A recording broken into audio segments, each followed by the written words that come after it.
lifestyle. My father said that they couldn't get a house. They used to live under sugar sacks. Also, but now it's a very, very lavish reception lounge and conference centre there. And all these volcanoes are Australia-based, and they last erupted 750 to 700 years ago, with the exception of mangrove and very small ships sort of come in here.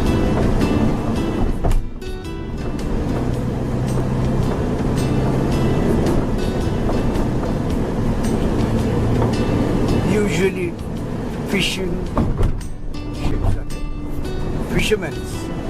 Sorry? Usually these ships are for fishing purpose. Yeah, fishing, and that one there is the cement ship. Oh.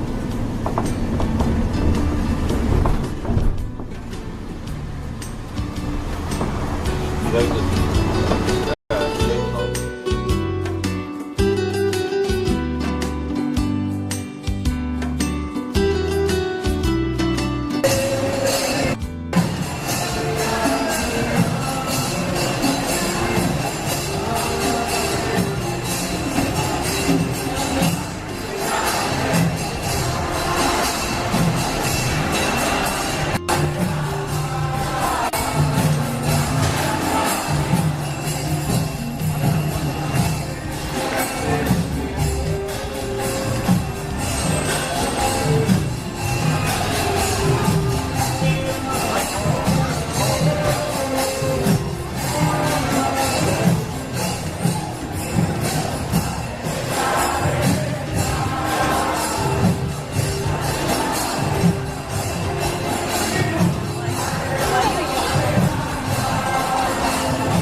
So a lot of lovely old buildings.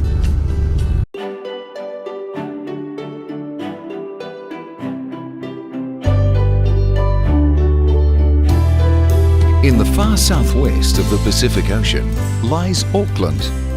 Home to some 1.5 million people, it is New Zealand's most populous city. Auckland is the perfect base from which to explore the scenic coastline and hidden coves of the diverse North Island. Nicknamed the City of Sails, Auckland has more boats per capita than anywhere else in the world. In this city, nestled between two big natural harbours, water is never far away. Auckland's biggest landmark is Rangitoto Island, which can be seen from all over the city. As the country's biggest city, Auckland has modern malls, spacious urban parks, and plenty of culture. Enjoy breakfast in the Elliott Stables, an old Renaissance-style warehouse, and then walk along nearby Queen Street. Then head out and explore the city's major attractions.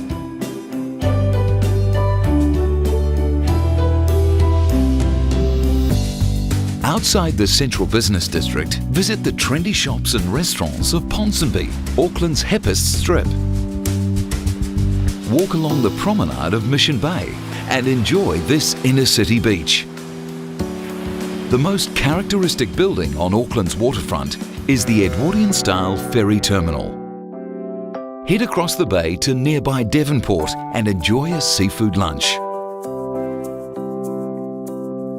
You could spend days exploring the cosmopolitan streets and bays of Auckland, but its main attraction is found beyond the city limits. Unspoiled nature. Auckland's rugged coastline with dramatic cliffs and rolling hills is simply stunning. Drive to the native rainforest of the Waitakere Ranges to enjoy a treetop walk and see more of New Zealand's unique flora and fauna. This regional park is located just to the west of the city. Nearby, along the volcanic western coastline of the North Island, is Piha Beach. With Lions Rock to the north, it's a famous spot for experienced surfers. Other West Coast beaches are equally stunning, and no matter which one you pick, they are all good for building sandcastles, fishing, paddling, and long walks on the beach. Back in the city, head to the main public park called Auckland Domain to watch the locals play cricket. It's a great place to tune in to the laid-back lifestyle that is so typical for this remote island nation. In the stately Auckland War Memorial Museum, hear the story and see the treasures of Aotearoa, the land of the long white cloud, as the native Māori people call New Zealand. Their ancestors sailed here about 1,000 years ago, and their fiercely proud culture is still very much alive today. Children will love the Auckland Zoo, where they can meet and treat the animals of the African savanna. Another great day out is Rainbow's End. Bounce into each other during fun rides, whirl around in the air, or get dumped in seconds. There are more thrills to be had downtown at the Sky Tower, where you can base jump at breathtaking speeds. If you'd rather just watch, ride to the observation platform to look straight down on Auckland's central streets.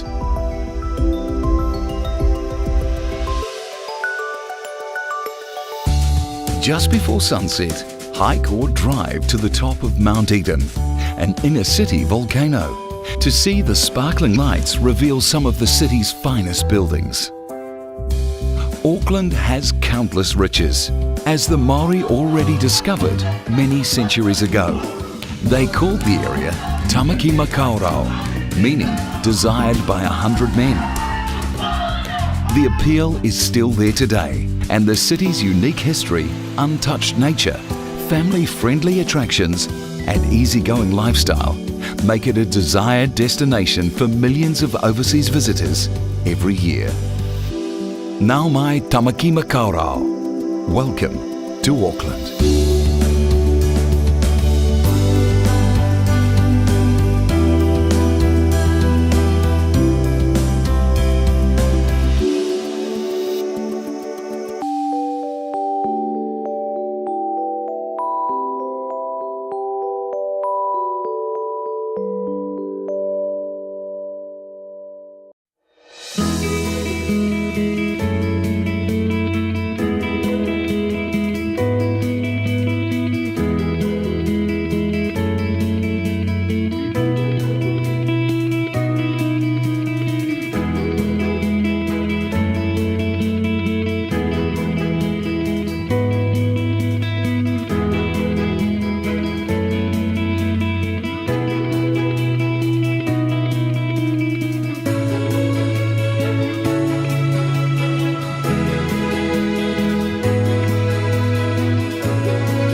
Choose a private tour or see the sights with up to 15 guests.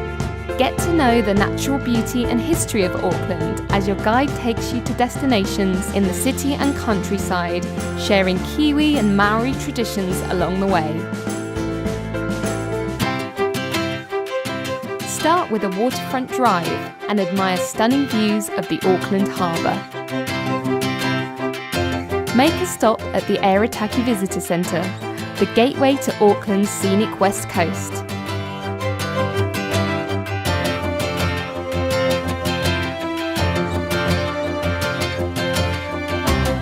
Visit a stunning volcanic black sand beach with rugged cliffs and awe-inspiring vistas of the Tasman Sea. Finish with a walk through the subtropical rainforest of the Waitakere Ranges, where your guide will point out native flora and fauna. After this full-day tour, you'll have plenty of stories to tell about the people and places that make Auckland one of a kind.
Well, there we are. So with Grey Line, I'm just waiting for your guide, your official guide. I'm not the actual guide.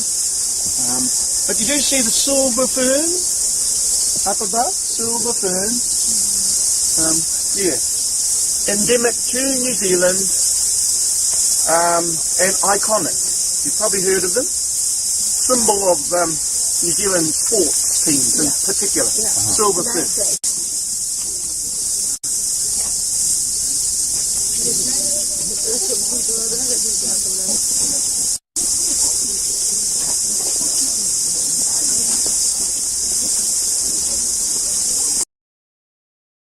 Researchers crawled deep in this Indiana cave to investigate ancient earthquakes. They thought the secrets might be locked inside stalagmites. For Scientific American, this is Deani Sabin. Just like tree rings, stalagmites hold clues about past climates and events. Stalagmites form when water collects on cave ceilings and drips down to the floor. Sediment in the water builds up into layers. Over time, a stalagmite grows. But earthquakes can change where the drops land and how fast the water flows. This shapes a stalagmite's growth. A shift in a stalagmite's central axis tells scientists there was an earthquake. If they date the layer where the shift happened, researchers can tease out when these ancient earthquakes occurred. Just like the width of a tree ring can reveal how much water the tree got each year, researchers can examine stalagmite layers to see how the climate has changed.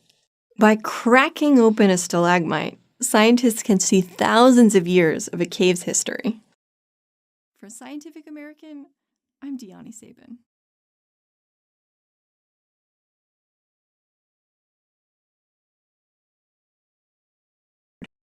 Waitomo glowworm caves in New Zealand are a natural wonder that draws visitors from all over the world.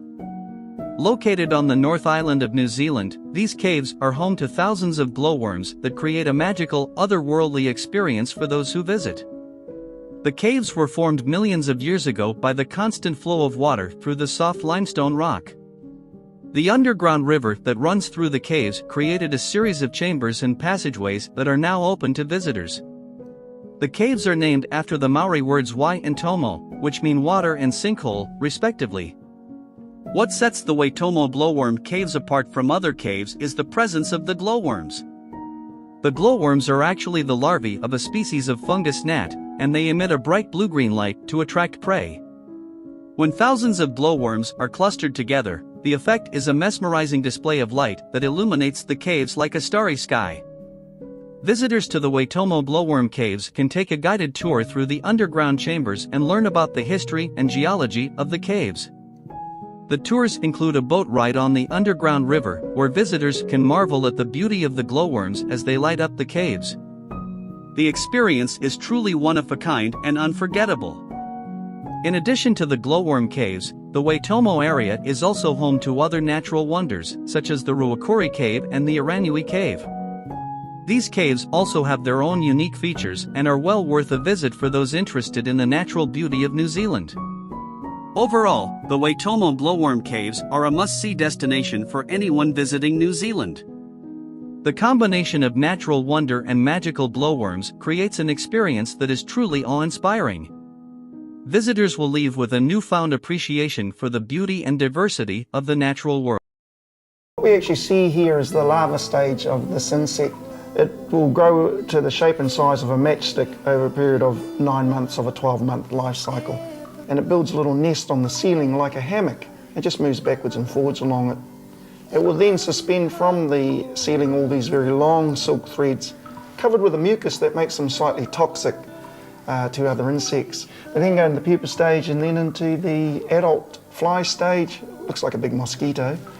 But without a mouth, it just mates, reproduces. The female lays its eggs and will die within a week of starvation. And the first larvae to hatch out, about 3 millimetres long, eats all those other eggs laid around it. This gives it a head start. Even these ones that we see here, they're very territorial. They'll sometimes fight for position and they'll eat each other.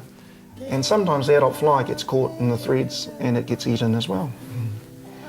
The Māori name is TTY. TT, or one of the names. TT is suspended, hanging, and often over water, which is Y. The eerie underground world of the Waitomo Caves really is worth a visit. And when you take a silent boat ride through the glowworm grotto, you begin to get a sense of the excitement that Chief Tinerel and Fred Mace must have felt when they drifted slowly through the darkness.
we should stop these. Okay, follow me.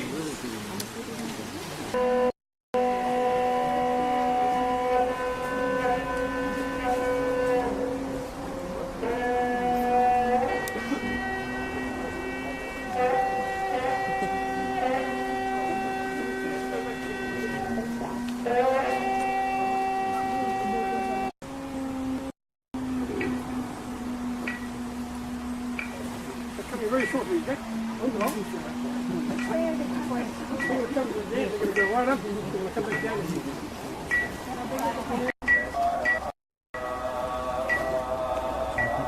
Some of those guys now near the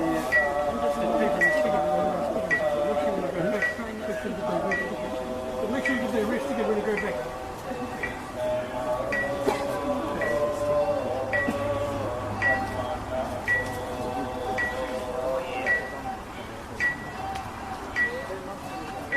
Here they come.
Yeah. Well, it's the spring. Yeah.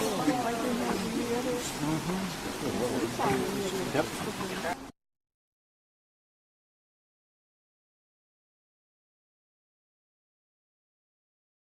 Gorgeous.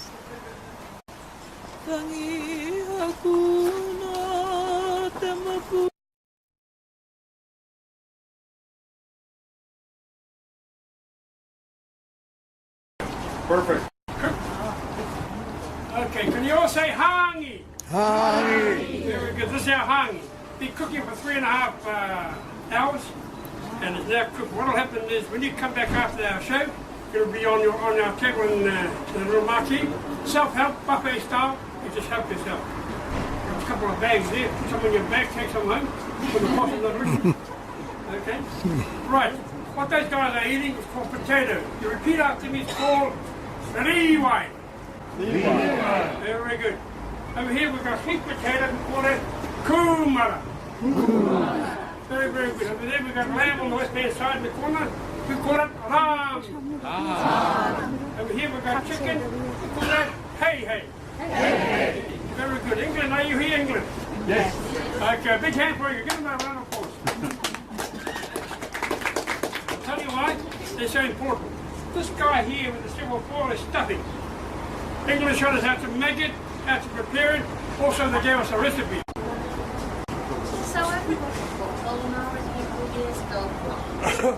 Yes. We never had foil. We had we never even had wire. But we had big cabbage trees that hung in there. Okay, and we had no bags, and we just put big leaves on top, the dip on top.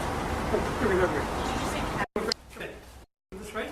Okay, John, you'll come up very, Jackie, come up slowly. Very slowly, not too fast. Take your time yet. Head down. So you keep looking at the warrior. Anyway, just look at the warrior. Look him in the eye. Pick it up. Keep looking at the warrior. Go backwards. Walk backwards. To John, where you keep on. Keep looking at the warrior. Don't look backwards. Very good. Keep going. Keep going. You're doing well. John will get you before the side, don't worry. Very good, thank you. That part is the most important part of the ceremony. What he's now doing is he's picked up peace on behalf of his 10 countries.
which is the largest geyser in the southern hemisphere. What a feat! The Pohutu Geyser is an impressive sight, stacked upon layers and layers of silica terraces with water rushing down into the stream below, and there's so much steam billowing from the geyser itself. It's absolutely amazing. There's different vantage points that you can get all sorts of different angles to get the perfect photo. Pohutu Geyser usually erupts twice every hour, but while we're here, which we're watching for about 30 minutes, it's doing a steady eruption for the whole time. And our guide tells us that the Pohutu Geyser just does its own thing usually. It behaves in different ways. For instance, 15 years ago, it erupted for 250 days straight. There's a loop track that takes us around the Te Puia Geothermal Park, and the Pohutu Geyser is the first thing that you actually see on that loop track, and Robin and I are having a really hard time pulling ourselves away from it. It's just too amazing to stop watching. It's really not for no reason that Pohutu means constant splashing in Maori. Oh my god, these things just doesn't stop showing its strength, and in fact, in some good days, the height of the geysers can actually reach up to 30 tons of bubbling mud. It's a really unique feature that you can find a lot of places around Rotorua, but it's always single one of the attractions that we are passing. Check out some native birds like this little tui here, and tui are known for making some of the craziest noises when they do their bird calls. We then move on to the next section of this little tour, which is the Te Puia Pa site. A pa site is basically a traditional Maori village, and that gives us a great insight on how Maori used to live about 100 years ago.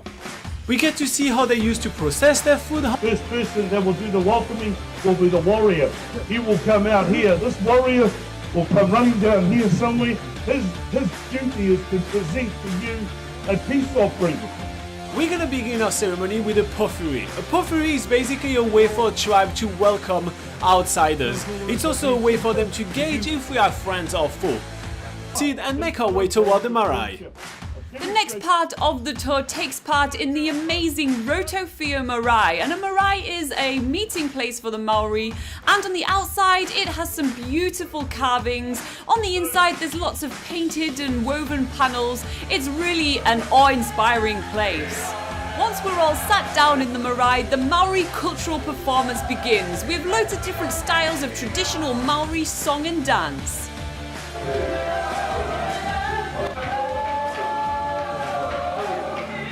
Cultural performance goes through different aspects of the Maori culture, from war chants from the Maori warriors to some traditional love songs. We watch different games that the Maori used to play, like poirakau, which is different stick games where they need to throw it to each other. It's super impressive to watch. And of course, a major highlight of any Maori performance is the haka, which is that war chant that you see the All Blacks doing at the beginning of every game that they play. The geothermal park and Maori culture at Te Puia has been an awesome way to spend our last day in Rotorua. Oh. You like a photo? Oh, okay. Okay. This is a bit of a norm for these guys. Do a film face. Do a what? Should we do a haka face? Korea model. Korea model. Hi.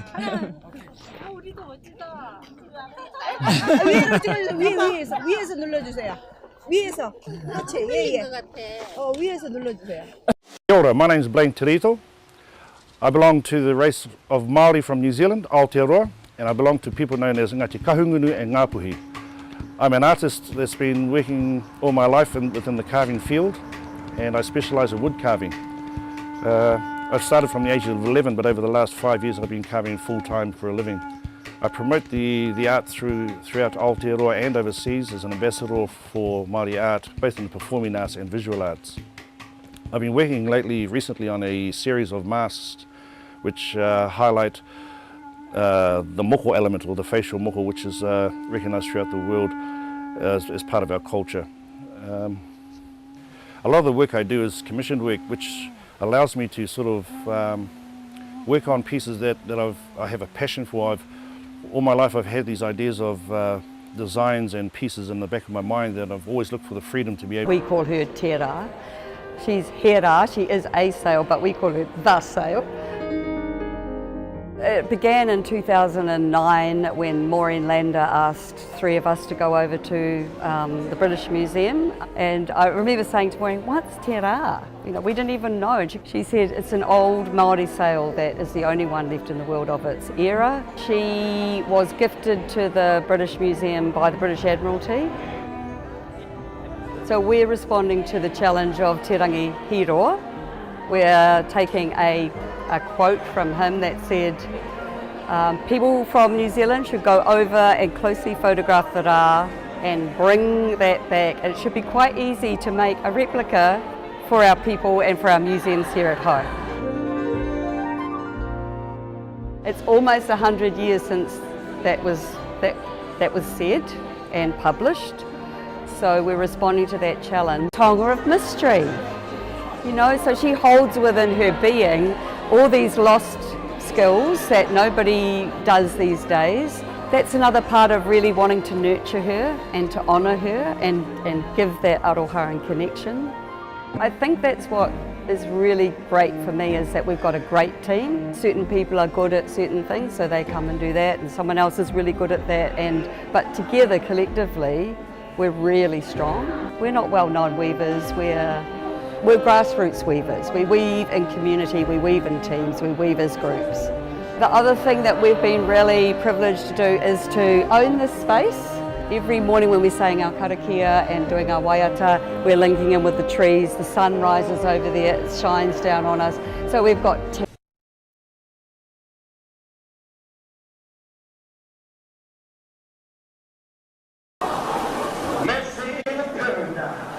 This is New Zealand's number one hill country sheep. Jimmy, give away.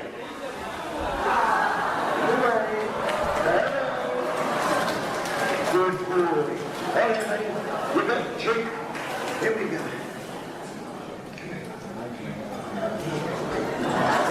Okay, Rodney.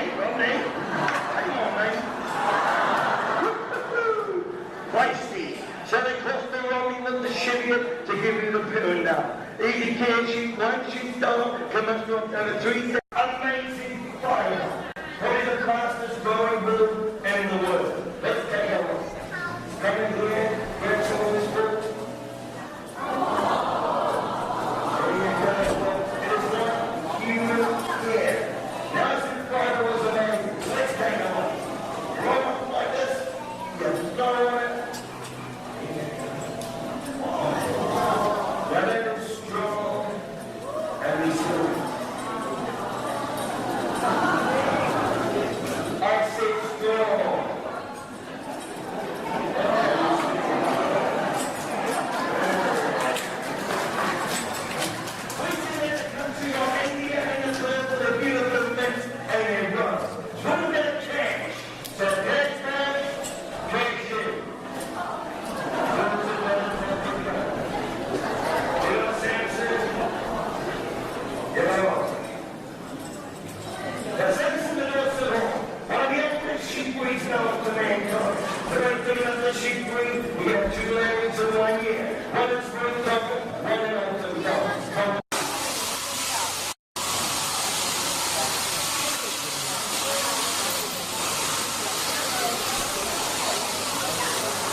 staying outside. The sheep will eat grass. Let eat full grass. Will generate heat from inside out. And within 24 hours, the skin will double in thickness and tougher. That's what the sheep like to be like. Now the sheep, we're going to try and shear the sheep. They try to form up the knees like this. And they have got sheep shearing is get their hand pieces underneath the wall. Now sheep have got what they call pressure points. One there and one there. Now there's our first sheep. They've got a good cut. Who's next? Who wants that? Oh, Peking duck. Go. Now find this out to show you a real demonstration with real sheep just past the car park. Go ahead. Come on. Come on. Come on. Come on. Come on.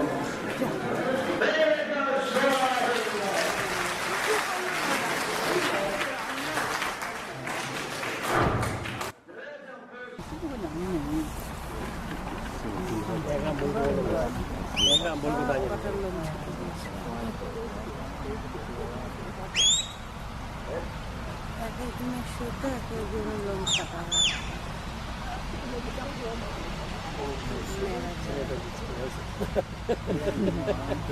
선물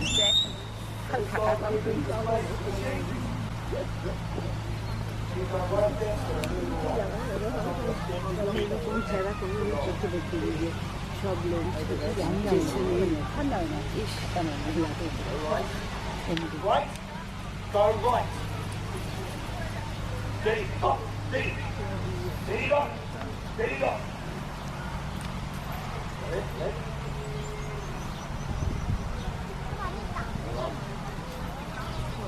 All right.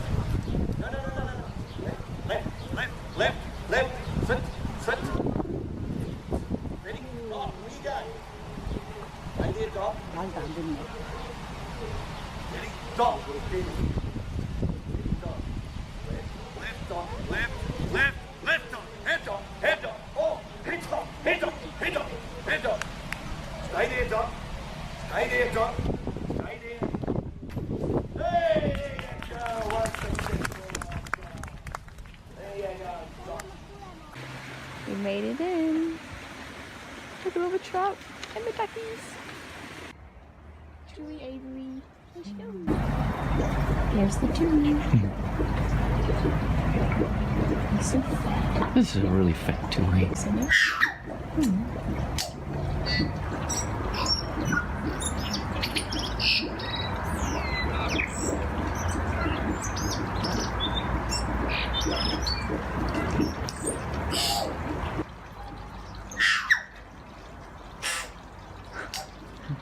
It's so funny.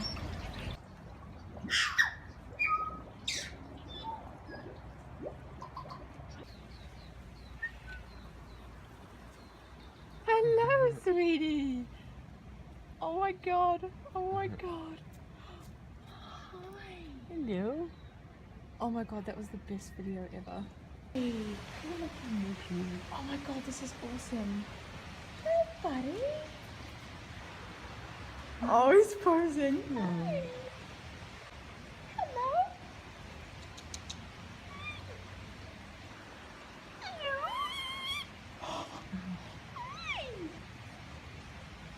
Oh, uncomfortable. He's doing a thing. He's taking it and then pulling his face away. You see? Cute. It's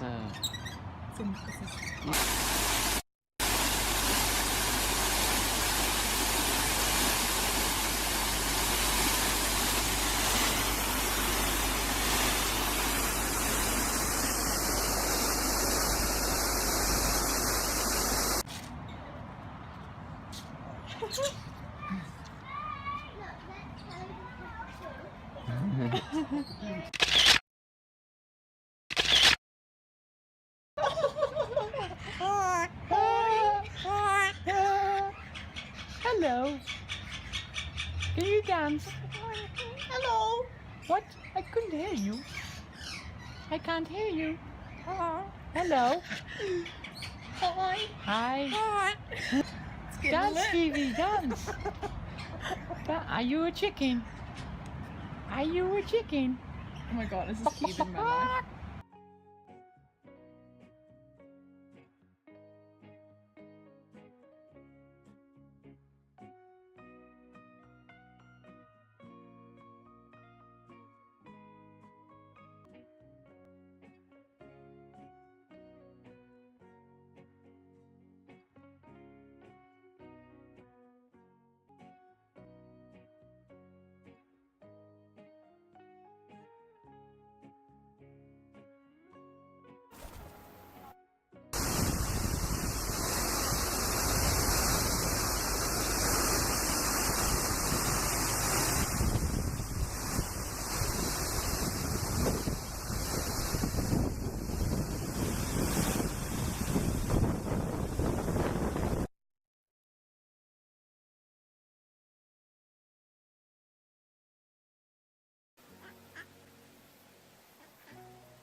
And female. She was raised by a male. The male has, so we're actually not allowed, females aren't allowed in her cage. Only males are allowed to feed.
দেবী লাঠি আমাদের সবচেয়ে উপরে দিয়েছে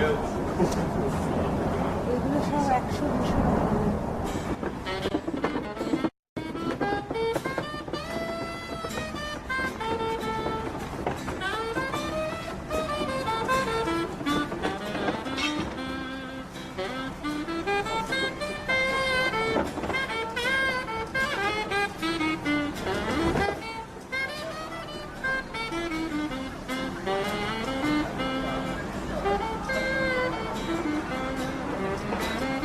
Thank you.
another great fish.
about anything, if you need any help anywhere, if you want me to take a picture for you.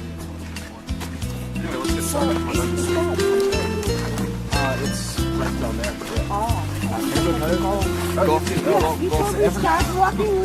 I guess it's better than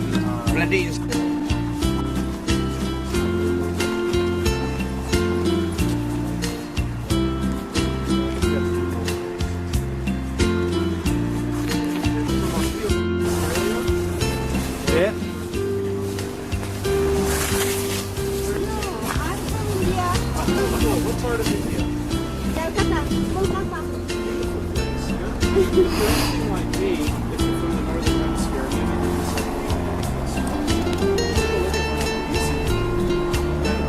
something wrong.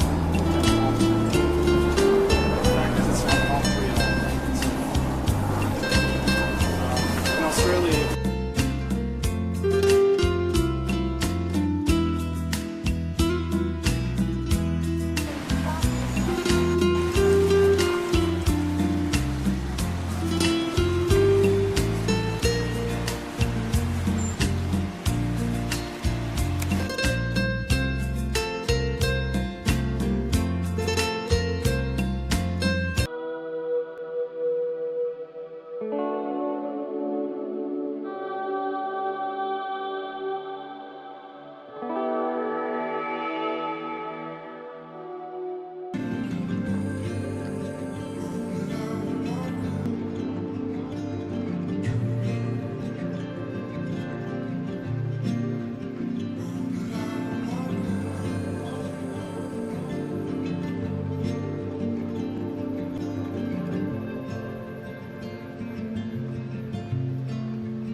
welcome back to our journey across New Zealand in Lake Tekapo, located in the South Island.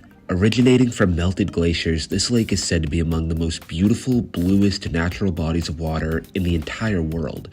With only one full day here, there was no time.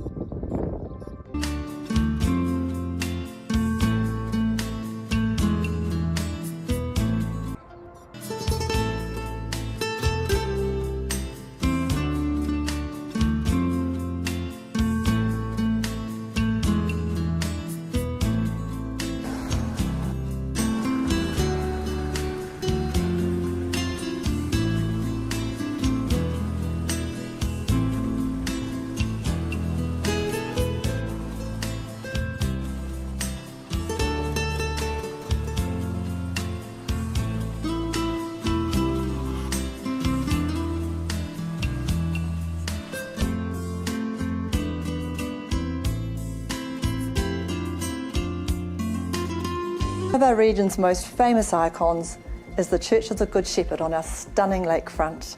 The church holds a special place in our hearts. It was built in memory of the pioneers in the Mackenzie country from local stone gathered from within 5 miles of the site, with the aim to simply be part of the landscape. It's a treasured heritage building.